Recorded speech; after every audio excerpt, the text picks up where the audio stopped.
Welcome to the Elusive Truth with Rich and Larry. Today, 02/22/2022. That was a lot to say. I wonder what Larry's thinking about today and all the numerologists and numerology. I'm sure somebody has a whole lot to say about what's going to happen today or why it's so strategic in today's society. But enough of that. The media is really trying their best to suppress what's going on in Canada. We completely support the Canadians and their movement, and a lot of Americans are standing up for it as well. But unfortunately, we're not getting to see what's going on. Trudeau is just terrible. I'm sure his days are numbered. It just takes time. And as far as the Americans with the truckers going on, last I heard that they're supposed to be shutting down the Beltway around D.C. Not sure when that's going to take place or if that's going to come to fruition, but at least some of the word is getting out. And one thing I did see with the Canadians, that they got a terrible snowstorm going up there, but more and more people are joining this protest and making their voices heard of what's going on in that country, which is really leading the world. The world is watching. God bless Canada. And they will prevail because it's people. People are waking up and people are finally getting out of their comfort zone and saying enough is enough. This is all happening since people like Viva Free, a Canadian lawyer who went around and has been showing us protest all over Ottawa and what's really been going on there. But he is the one that's been enlightening us and showing us what's really been going on and not having to rely on the mainstream news. God bless Canada. Changing gears, we're going to start giving you a little glimpse of what's happening here in Portland. Over the weekend, we had several shootings. Nothing new there, continuing from last year. But apparently it's getting out of hand. And I have Channel 8 News will give us an update of what's been going on so you can hear for yourself the craziness that is now Portland. Good afternoon. Thanks for joining us. I'm Pat Doris. It was a violent night in Portland with two major shootings taking place across the city. This afternoon, investigators are still putting all the pieces together. The first happened in southwest Portland, where an apartment resident told us one of his neighbors opened fire on police, who then shot back and killed the person. It happened on Broadway Drive near Markham Nature Park just before 6:45 last night. No other details were released about the incident. And yes, we have asked police if the shooter had obvious mental health issues. No word on that. The other violent incident we're expecting to hear about involves 6 people who were shot near Normandale Park in northeast Portland last night. Officers were called to Northeast 55th and Haslow just after 8 o'clock. That's where our Christelle Kumwe joins us now live with the latest. Christelle? Yes, Pat, and police say it all started with a confrontation between an armed homeowner and protesters, and neighbors here tell us they heard up to 15 gunshots. The shooting happened near Normandale Park.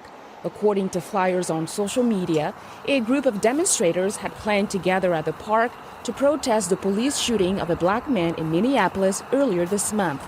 As a crowd of protesters gathered near the park, police say there was a confrontation between an armed homeowner and armed protesters, and then the shooting began. Last night, it was just basically mayhem up here. Police were called to the shooting near Northeast 55th Avenue in Haslow Saturday night around 8. I was in my bedroom right at 8 o'clock. I heard it sounded about to be 8 to 10 consecutive gunshots. Chelsea Blando lives in nearby apartments. I came out up front along with pretty much everybody in my complex, and there were it looked like the entire police force of Portland came out. All kinds of emergency vehicles here. 2 ambulances leaving, and then several more ambulances right here on Haslow, 55th, cop cars, fire engine. Stretchers were being loaded at that time. One victim, a woman, was found dead when officers arrived on the scene. Portland police say 5 other people were hit by gunfire. 2 men and 3 women were taken to the hospitals for treatment. 2 people were taken into custody. I did hear yelling when we were standing out here. It sounded like confrontation between cops and, I guess, somebody who was being arrested. Longtime Portlanders like Joe Dixon say it was only a matter of time before a shooting happened this close to home. It doesn't really surprise me that we had a shooting in the neighborhood, because there are shootings everywhere around here. Now, Portland police say they are still putting the pieces together, and this incident is very complicated. And as of right now, they're asking the public, anyone with information, to reach out to Portland police. Pat? Thank you, Christelle. Well, Mayor Ted Wheeler and Police Chief Chuck Lavelle remain silent about the violence this weekend. District Attorney Mike Schmidt sent out a statement. He says his heart goes out to anyone who lost a loved one due to the violence. As District Attorney, he continues, he remains committed to holding those committing violence accountable. As you heard, we still have protesting going on. And now we have a homeowner that came out and shot one of the protesters. And now everybody's up in arms, going crazy. I want to play you a clip from the Portland Police Bureau. This is her spokesman commenting on the shootings that went on this weekend. Reason why I have that in there, you'll find out at the end, because it was very comical. This is Portland, folks. Land of the crazy. Have a listen. Let's check in live now at the news conference where police are updating us on the two big shootings from last night. Here we go. To begin with, I would like to talk real quick about an incident that happened this last Thursday. Members of the new focused intervention team were out patrolling, and they tried to stop a car that began driving erratically and took off from them. An officer tried to deploy stop sticks, which are meant to flatten tires, on the on-ramp to ID4 at 39th. And as the vehicle went by, someone in the vehicle started shooting at the officer. Fortunately, the officer was not injured, and the vehicle was later apprehended in Washington. So I wanted to thank our partners up in Washington, and also thank the officers that are showing up every day. I think this might be the third time our officers have been shot at in 6 months, and it's a little dangerous for them, but they're still showing up. They still want to make a difference in the community. So that happened last Thursday. Can everyone hear me okay, by the way? Okay. Second incident I want to talk about. So just before 7 p.m. at around 6:45 last night, officers were dispatched to the 900 block of Southwest Broadway Drive. And they were dispatched to a disturbance call. But before they got there, while they were still en route, they were updated by radio that there were shots being fired. So officers showed up, they set up a perimeter, and they began to investigate and address the apartment that they were told a suspect might be in. During the course of this investigation, an officer-involved shooting happened. Officers had previously put in an order to shelter in place, and they were able to lift that after the officer-involved incident. It's tragic for everyone involved, but it's something we're still working through here. So around that same time, across town, so although that incident started at 6:45, it took a while to progress. Officers in North Precinct got a call in the area 55 in Haslow that there had been a shooting. They showed up and found that one female was deceased and 5 others were injured by a gunfire. And that was a very chaotic scene, from what I'm being told. There were a lot of people there, but there weren't a lot of people who wanted to talk with police. And detectives believe there are quite a few people who either witnessed the incident or recorded it on video. And so they are asking, please, please, please, if you know something, if you saw something, or if you recorded it, please give it to them, because they are trying to put together a very complex puzzle without all the pieces, and they need the community's help. And so, yeah, a lot of people left without talking with police, and that's one way we help solve crime, is with the help of the community. So 3 very intense, very critical incidents, and we're doing our best to address it. The chief is fully aware of all this, and so is the mayor, and we are keeping them informed as things go along. One thing I did not mention was the preliminary investigation of the shooting at 55 and Haslow is that there was a confrontation between an armed neighbor and armed protesters, and that makes it very complicated, very intricate. incident that we are still working through. So that is what I have. If you have any questions for me, please ask. Again, I believe I've given you everything I have. I know a number of news agencies are contacting me and saying, hey, neighbors at the officer involved said someone came out and was shooting. I can't confirm that. I don't know. We're at the very beginning stages of the investigation, and there's a lot that goes into it. And now here's the clip where the police are giving us an update of what transpired over the weekend when they were interrupted by protesters who took over the microphone and the police briefing. Have a listen. We are dying. We are trying to peacefully protest, and they are killing us. And I want to know if any of you care. I want to know if this police officer cares.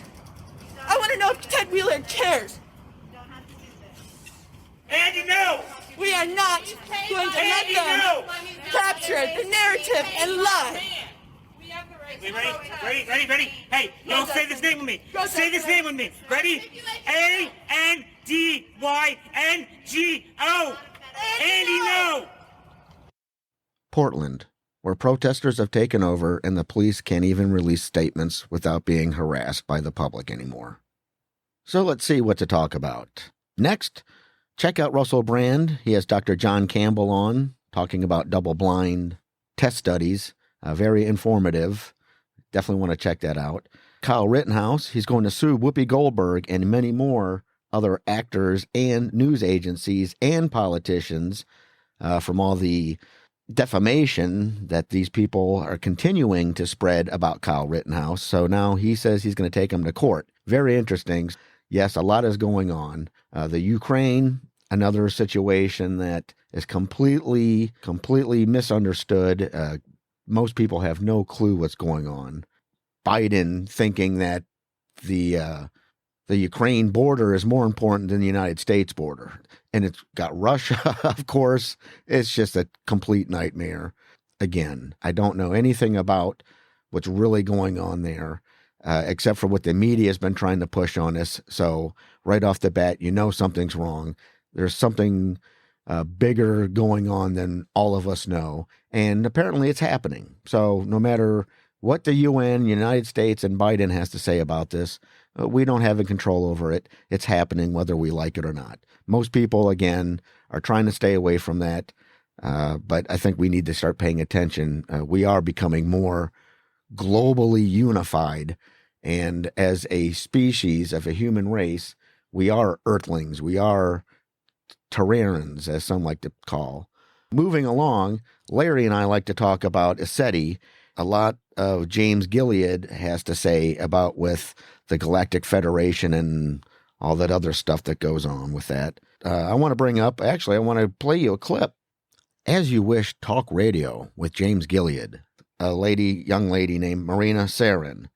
She's 20 years old. Apparently she's a hybrid. She is a psychic medium, a channeler, an experiencer, an ET contactee, an experience of hybrid programs, secret space program psychic, super soldier, and an MK Ultra medical survivor. So she's been through a lot for 20. When you go take a look at it, you'll see if there's anything about hybrid, it's got to be her. Her mannerisms, the way she looks, the way she talks, the way she handles herself. Pretty impressive for a 20-year-old. Here, have a listen. And this is just to promote what's actually going on besides all the crazy news stuff that you hear. There's people really serious about this stuff, about the Galactic Federation and higher vibrations and frequencies. So have a listen, have an open mind. I'm sure you'll enjoy it. It's pretty good. As You Wish Talk Radio with James Gilead. Really get into our show. We've got a great guest, and I saw her on Journey to Truth, and she did a great interview there, and I said, I got to get her on my show. So Marina Sarin is a psychic medium, a channeler, an experiencer, an ET contactee, experience of hybrid program, secret space program, psychic super soldier insider, and MK Ultra monarch survivor. So boy, I mean, each one of those could be a show in itself. So without any further ado, I want to bring Marina on the show. So Marina, are you with us? Yes, I am. Thank you for inviting me. Boy, I don't even know where to start. I think the one thing that really impressed me was when you're speaking about the hybrid program and how, and this is a prophecy that was in the 80s, I believe, that came out. And we were told that a lot of the hybrids were going to make a choice and they would choose to work with the side of love and with the more human side, the more Palladian, more Andromedan or Ryan Council of Light or whatever. And just because once you experience those emotions and there's no agenda there, it's all pure support and empowerment and things like that, they would make that choice. And when you were talking about how you made that choice, I went bing, the light went on. And I go, there it is, prophecy fulfilled, So yeah. Yes.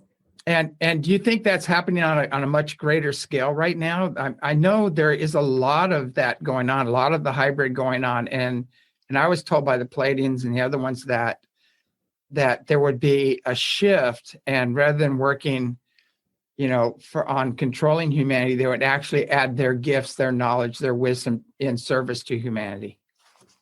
Yes, that is correct. And so you see that's happening on a pretty big scale, I would imagine. Yes, and there are many ways of being a hybrid. It is not just about the idea of having received extraterrestrial genetics, artificially speaking, but also all humans are hybrids already. So when a human being decides to wake up, they're literally activating their own hybrid DNA, their own extraterrestrial codon. So everyone could potentially be a hybrid. Mm-hmm.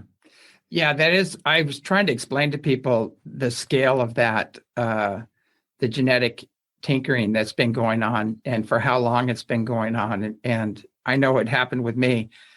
They wouldn't tell me until I figured it out. And once I figured it out, they told me what happened. And I kind of know who my genetic father is and things of that nature, but which is a long story I won't go into, but it's happened on such a huge scale. Would you say, like right now, we're going through this huge activation? I mean, it's been going on for a long time, but now we're in a major activation where people are their genetic codes are being activated. Their starseed codes, whatever you want to call them, are being activated right now, and it's part of that great awakening or ascension process.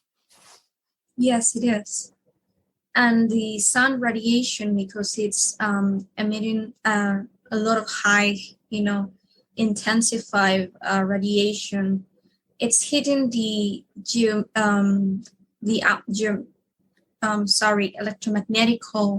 electromagnetic field of the Earth, the geomagnetic field. So our planetary consciousness, it's been in form of really high frequency energy that is preparing us for the next phase of evolution. So what they're talking about, some people talk about a photon belt or a highly energized place in space that they're moving to. Is this what you're referring to? Well, I'm referring, it's like a lot of events, like cosmic events synchronizing all together. So that also takes part of this, process, Yeah, I know cosmic rays, the index is off the scale right now. And so cosmic rays definitely create changes in the DNA, and it's a major activator. And I've seen the electromagnetic light spectrum is totally different now than it was before. There's actually new bands in the infrared, and it's basically off the scale. And then you add the Schumann resonance off the scale. And when you put all this together and you look at you crunch the numbers and look at the data, you go, my God, we are moving through something immense. I mean something we've never seen before, probably on this planet. Yeah, that's true. Because every some years, every a specific number, I don't know the specific number, but every 1,000 years there is an end of a cycle, in Earth evolution. And so a new period of exploration of consciousness begins to emerge, So right now we are in that peak, there is a pole shift going on. So the poles of the Earth are shifting, they are changing its location. And so because of that change going on in our electromagnetic field, we are actually also downloading that information. We are actually shifting with it in our own personal, vortex bodies, in our own personal electromagnetic bodies, that it's what we will call our aura. Mm-hmm. Yeah, there's a lot of evidence now they've come up with that our physical body itself resonates with the earth, and it's tied into the Schumann resonance and everything else. And so as that increases, it's going to affect our physical body. And I know a lot of people are struggling with a combination of things. One is that, a lot of people think they're having heart attacks and things like that, but it's just the body's reaction to these shifts, and their heart starts racing, or they start feeling all kinds of aches and pains and flu-like symptoms in the body. And a lot of that's because of the shift going on. And then you have the other things. I know if I don't mention this, I'll get hate mail that, you have the, that thing, which is doing the same thing, but it's there's two. Would you say there's like a war in consciousness going on, or two factions? One faction really wants to shut everything down, and they want to really decrease the population and just have a total control over every aspect of your life. And the other faction wants to, create longevity, health, have people live a more spiritual life in harmony with each other and the planet. And so there's these two factions, and they seem to be at war right now. Generally, there are two factors, the positive and the negative, technically speaking. But even within those factors, there are many different groups with different agendas. So right now, the Earth is a little bit messy because everybody has different connections to this planetary consciousness. Beings and species have their own, let's say, connection to lineages, because we are hybrids. We have many different spiritual lineages going on right here. So because everyone comes from a different star system, and there are many different families right now, there are certain people who might ally because they're all, working for the best of humanity. But even within that spectrum, there might be different agendas or different timelines that they are trying to guide humans into. And with the vast spectrum, it just happens the same, Technically, it's true. There is this duality system between, service to others and service to help to self.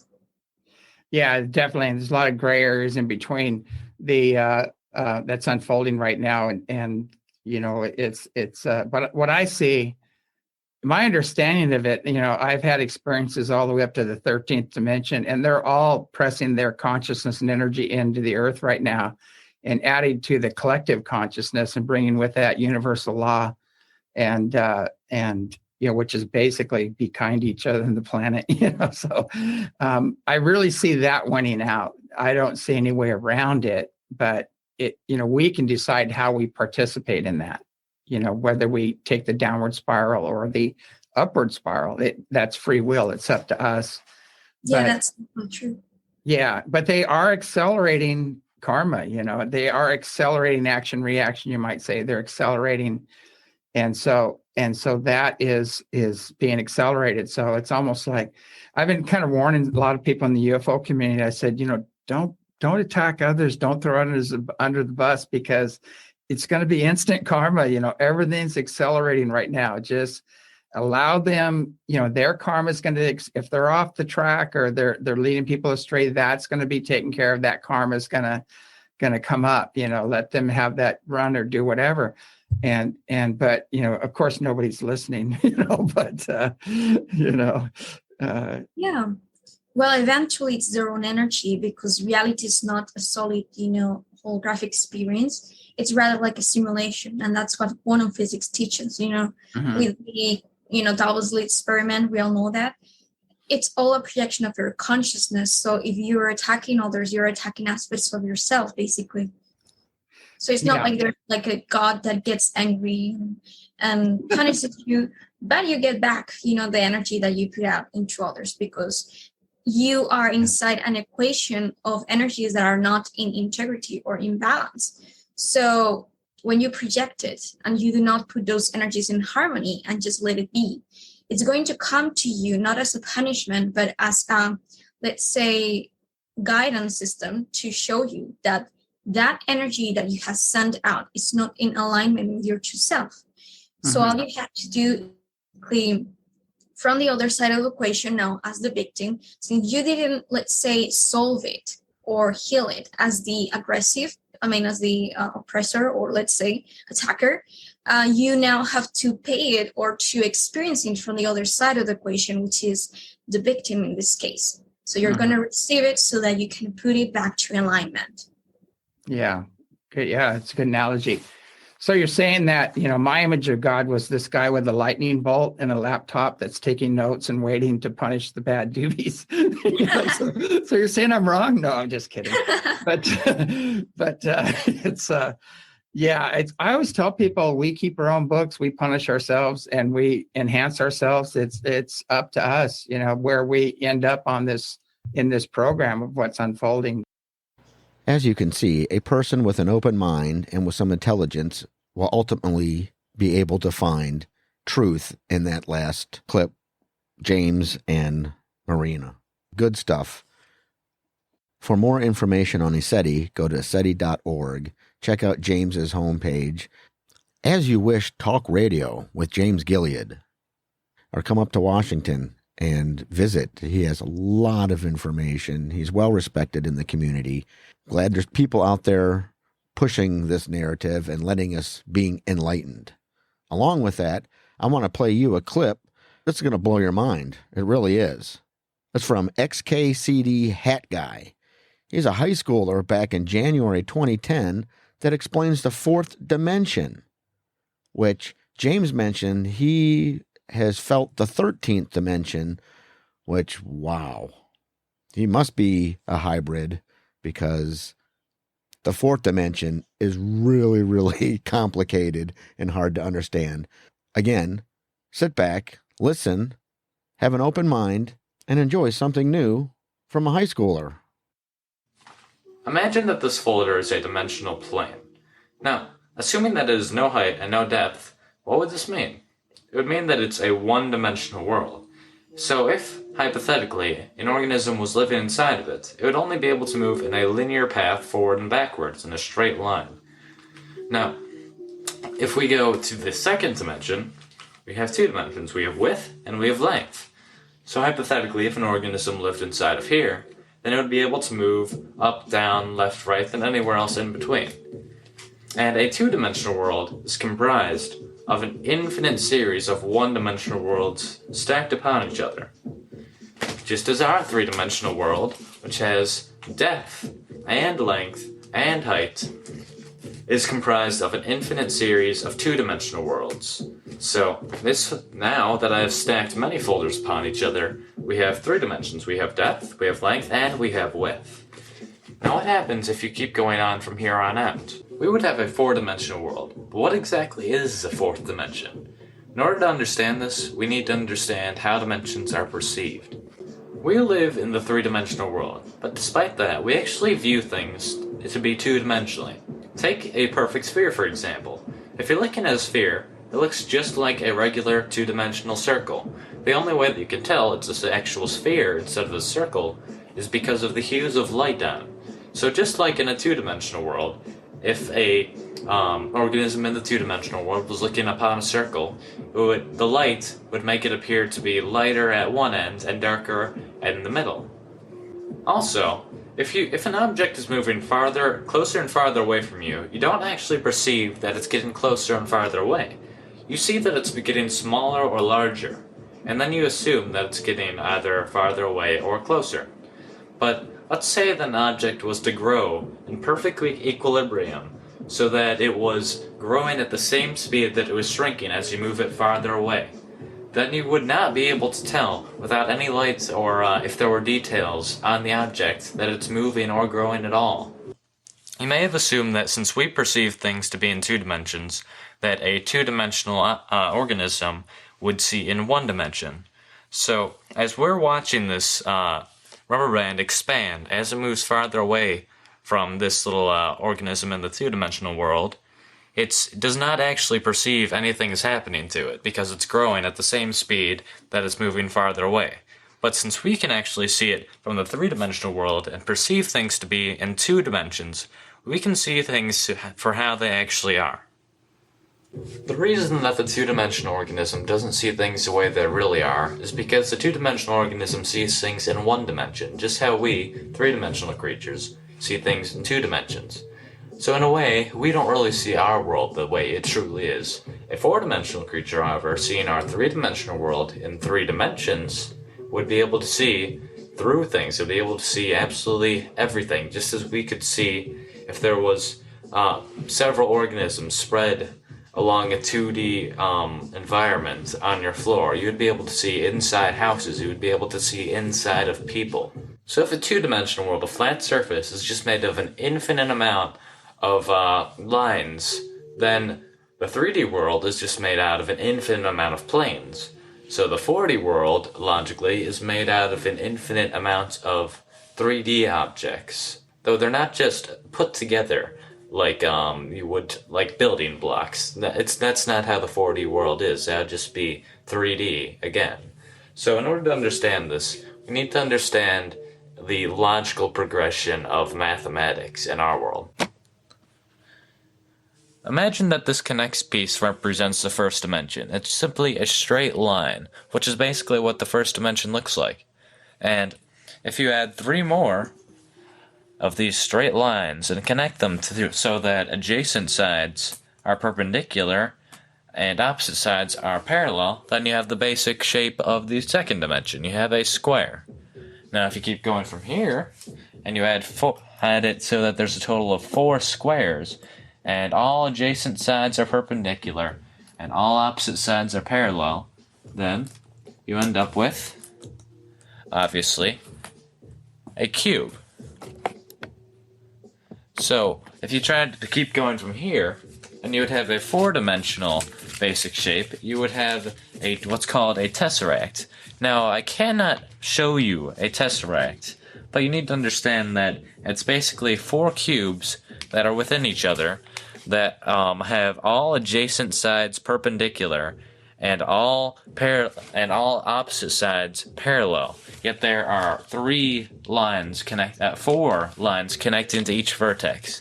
So a tesseract would look somewhat like this picture. Now that's not exactly what it looks like, because this is a 2-dimensional depiction, and obviously not all of the lines are straight. So I cannot show you what a tesseract actually looks like because we cannot perceive things in the 3rd dimension. You cannot even imagine what a tesseract looks like. You cannot in your mind picture the 4th dimension or a 4th dimensional shape. And you can keep going on from the 4th dimension even. You can go to the 5th dimension, the 6th dimension, the 71st dimension. It doesn't matter. Theoretically, there are an infinite amount of spatial dimensions. A common misconception of the 4th dimension is that the 4th dimension is time. Now, while some argue that by going forward and backwards in time, if you move forward the same distance and backwards the same, then you would end up in the same place you started, just like in the 4th dimension. And while that may seem logical, if you think about it, it really doesn't make sense. If you imply that the 4th dimension is actually time, well, first of all, time is not spatial. There's a difference between space and time, quite obviously. And assuming that all dimensions are according to a pattern, then that doesn't really make sense either, because saying the 4th dimension is time, every dimension has time in it. So that would mean that the 4th dimension is special in some way, which doesn't really make any sense. Another reason this doesn't make sense is that we very, very, very slightly travel through time whenever we move due to the distance that light takes to get to our body. Now, if a group of astronauts were to get in a spaceship and they were to go very, very, very close to the speed of light, then they went around in this impossible, nearly the speed of light spaceship for a few months, and then afterwards they returned to Earth. They would find that Earth had actually progressed a few years, so they had moved forward in time by moving that quickly. Another interesting concept involving the 4th dimension is that many physicists and even mathematicians may say that the dimensions are very, very slightly curved. Because if you really think about it, nothing can be truly, absolutely infinite. So imagine that the first dimension, the line, is just very, very slightly curved, so that after a very long time, it will end up creating a circle. So, as suggested by many physicists, if you keep going in the same direction, then you will end up where you started after a very, very long amount of time, obviously. And the same thing would happen to the second dimension. If it's just a square, and then you extend it very, very slightly in a curve, then it will eventually make a sphere. And the same thing happens in our dimension, except it will form a very, very slightly curved third dimension, which will form a four-dimensional universe, basically. So what this kind of means is that our three-dimensional world is within a four-dimensional world, and the four-dimensional world is within a fifth-dimensional world, and so on. Now, I did say that nothing can be truly infinite, but if this is true, and a dimension is really within another dimension, within another dimension, within another dimension, then I'm implying that there's an infinite amount of dimensions, which is the only problem I really have with this theory. I'm not sure if it ever stops, or if infinity is really even possible. We don't know that. Thanks for watching my video, and I hope this gave you a better idea of what the fourth dimension is. Has your brain melted? Do you comprehend or do not compute? Crazy good stuff. I understood a lot. I think Larry, he's understanding as well. Bring us back to reality. I know I've melted your minds way too much on this episode. So we'll get back to one quick little local thing here on Earth, and we'll wrap it up. This next story is from Fox News concerning the viewership of the Winter Olympics that just took place. So have a listen. Disappointing. It is definitely not how I remember the Winter Olympics. The terrible no-good ratings are in for the 2022 Beijing Winter Olympics. NBC reportedly saw viewership down by more than 40% from the 2018 Games in South Korea. The New York Times with this headline: with Olympics closing ceremony, China celebrates a joyless triumph. The Huffington Post says NBC's ratings fall at Winter Olympics seen as a disaster for network. And The Hollywood Reporter with Winter Olympics end with the smallest audience ever. Kaylee. I'm going to echo my friend Larry O'Connor, who said I did my part to make this achievement happen because I boycotted the genocide games. It sounds like a lot of people did for good reason.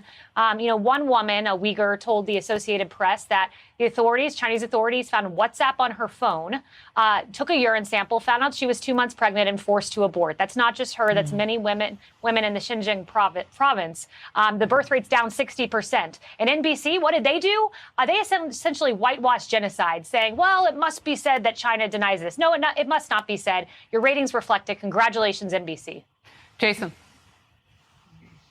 Yeah, people, I think, are waking up to the abuse in China, and they're not going to go out there and support it.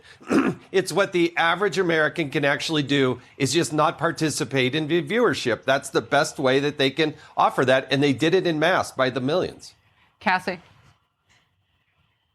Yeah, I agree with that. The Biden administration had that weak diplomatic boycott, but the American people, with our lack of viewership, showed the true boycott and the true power of what happens when the American people unite together against such atrocities. And so I applaud the American people for our work. You know, it's interesting. I saw you nodding your head yes, Kaylee, when she said weak diplomatic boycott. So you don't think that sent a message, Cassie? No. No. No, absolutely not. Athletes shouldn't have gone. It's the bottom line. Wow. And Emily, we were certainly worried about them, to the point where the House Speaker, Nancy Pelosi, said, just don't talk to anybody. Don't try not to say anything negative while you're there to the athletes to keep them safe. Right. On her part, probably a performative worry. You know, I love the Olympics, man. I love figure skating. I love the skiing. I love all of those events.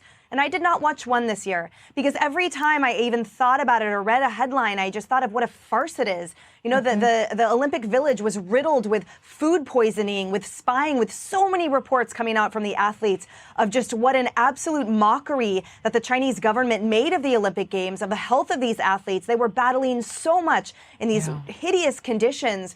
And so to me, I mean, it's like as if it never happened. And my greatest compassion, in addition to the Uyghurs, is for all of those athletes there that frankly suffered at the hands of the Chinese government and have nothing to show for it because everyone performed abysmally because all the judges were ruling in favor of anyone else anyway. Like the whole thing was just a joke. Well, we brought home some gold and those athletes and silver and bronze and those athletes who gave it their everything from America. I mean, like you say, Emily, we were with them definitely in spirit because we're all Americans. But I did mightily worry for them because their safety was not guaranteed. And could you even trust the COVID testing that was quarantining some of the athletes to keep them back? Or whatever China was doing over there. I mean, I did worry for them in that regard, too. But what Kayleigh mentioned that they are doing to the Uyghur women in particular, matching them with men, forcing them to be raped by men, Chinese, so they can weed out genetically Uyghurs. Wow. I mean, I don't know how you don't tell that story when you're on the ground. And if you feel like you can't, you shouldn't be there. Yep. It's hard. That is so sad. I remember as a kid, the Winter Olympics were my favorite. I love the countries. I love learning about the countries. And I love the sports between the different citizens of the world. And look what it's turned into. Total disaster, total mess, political once again. And we should be more grateful and more peaceful with each other. Again, globalism. We're one huge family. We can do it. We can take care of each other. We don't need all this strife, all this evilness and all this negativity. It's about time we start changing, or here we are. This is what we got. This is our world that we live in now. So I hope you learned something today, and I hope that you want to have those higher frequencies and be in that loving state and take care of yourself and take care of your friends and family. And let's change this place. Let's make it good again, because right now it's getting crazy. So with that, keep looking for the elusive truth. Larry will be with us next week. I'm sure he's got lots to say, as he always does. And with that, take care, God bless, and we'll see you soon. Bye-bye.